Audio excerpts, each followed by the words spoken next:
Hello everyone, কেমন আছো তোমরা সবাই? আশা করি ভালো আছো, আমিও অনেক ভালো আছি। আজকে হলো শনিবার, এখন ঘড়িতে ওই সকাল 11:30 মতো বাজে। তো এখন সোহাগের বায়না হচ্ছে সোহাগ যাবে ঘুরতে তার বাবার সাথে, আর বাইরে হচ্ছে বৃষ্টি, বেশ ভালো বৃষ্টি হচ্ছে বাইরে। আর সোহাগের এদিকে বায়না হয়েছে সে ঘুরতে যাবে। দেখেছো সে কতটা খুশি, কিন্তু দেখো প্রচণ্ডই বৃষ্টি হচ্ছে বাইরে, কিন্তু কি করে নিয়ে যাবে ওকে ঘুরতে? ওর বাবার সাথে এখন বায়না করছে ও ঘুরতে যাবে। তো যাই হোক, সামনেটা থেকে একটুখানি ওকে ছাতা মাথায় দিয়ে কোলে করে নিয়ে একটু ঘুরিয়ে নিয়ে এলো। আসলে ও 2 দিন বাবাকে পায়, তো মানে এত বিরক্ত করে 2 দিন মানুষটা বাড়ি এলে, সারাক্ষণ এদিক সেদিক ওকে ঘোরাতে নিয়ে যেতে হবে। ওই জন্যই ওর বায়নাটা বেশি। বাবা এলে ও যে কী খুশি থাকে 2 দিন বলে বোঝাতে পারবো না। আর ওর বাবার খুব সমস্যা হয়ে যায়, 2 দিন আসলে একদমই রেস্ট নিতে পারে না। এদিকে দেখো এতটাই পরিমাণে বৃষ্টি হয়েছে যে আমাদের ফ্ল্যাটের পিছন দিকটা একদম জল জমে গেছে। অ্যাকচুয়ালি ওই জায়গাটা না, মানে জল পাস হওয়ার কোনো জায়গা নেই, ওই জন্য ওইখানটা জমে থাকে। আর এই যে বললামই তোমাদের বৃষ্টি বৃষ্টি ওয়েদার, ওরা তো ঘুরতে চলে গেল। চলো এবার রান্নাবান্না স্টার্ট করি। আর আজকের রান্না তো বুঝতেই পারছো, বাইরে বৃষ্টি হচ্ছে আর কি রান্না হতে পারে।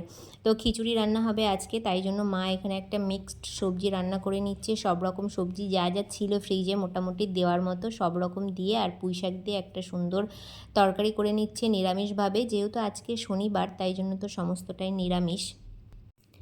তবে জানো তো, নিরামিষ খিচুড়ি খেতেই যেন বেশি ভালো লাগে। তবে মুসুর ডাল দিয়েও একটা খিচুড়ি মানে বানাই আমি, সেটাও কিন্তু খেতে বেশ ভালো লাগে। তো মায়ের ওদিকে তরকারিটা হয়ে গেছে, সাথে একটু চাটনিও করে নিয়েছে, সবটাই তোমাদেরকে দেখাবো। আর এদিকে দেখো আমি খিচুড়িটা বসাবো, তার জন্য ডালটা হালকা করে ভেজে নিচ্ছি। তো প্লিজ ভিডিওটা স্কিপ না করে পুরোটা দেখো। তো হালকা করে ডালটা ভেজে নিয়েছি। আর এদিকে দেখো খিচুড়িতে যে সবজিগুলো দেবো, তো আলু, গাজর আর অল্প একটু পুঁই শাকের 2-1টা পাতা নিয়ে নিয়েছি। যেহেতু সোহাগ খাবে তাই জন্য ওর কথা ভেবেই আর কি এত সবজি দেওয়া খিচুড়ির মধ্যে। আর এদিকে একটা মশলার পেস্ট করে নিয়েছি, আদা, জিরে, ধনে গুঁড়ো আর একটু টমেটো দিয়ে একটা পেস্ট করে নিয়েছি সুন্দর করে। দিয়ে এখন সবজিগুলোকে দিয়ে মশলা দিয়ে বেশ ভালো করে আর কি কষিয়ে নিচ্ছি। আর ওদিকে চালটা আর ডালটাকে একসাথে সেদ্ধ করতে দিয়েছি। আর দেখো একদম ফ্রেশ সবজি, তো দেখতে কতটা একদম দারুণ সুন্দর লাগছে, দেখতে খুব সুন্দর লাগছে। মানে একদম লাল লাল না, সরি, হলুদ সবুজ, দেখতে বেশ সুন্দর লাগছে।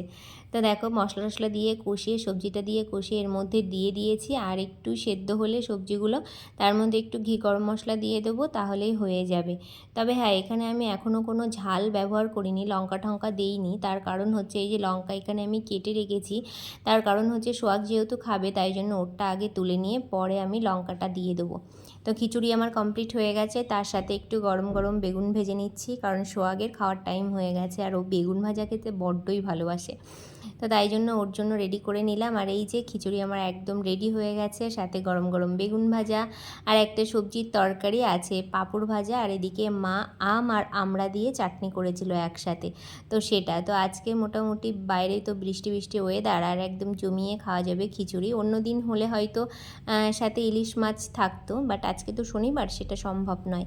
তো কেমন লাগলো ভিডিওটা অবশ্যই কমেন্ট করে জানিও। দেখা হবে নতুন ভিডিও।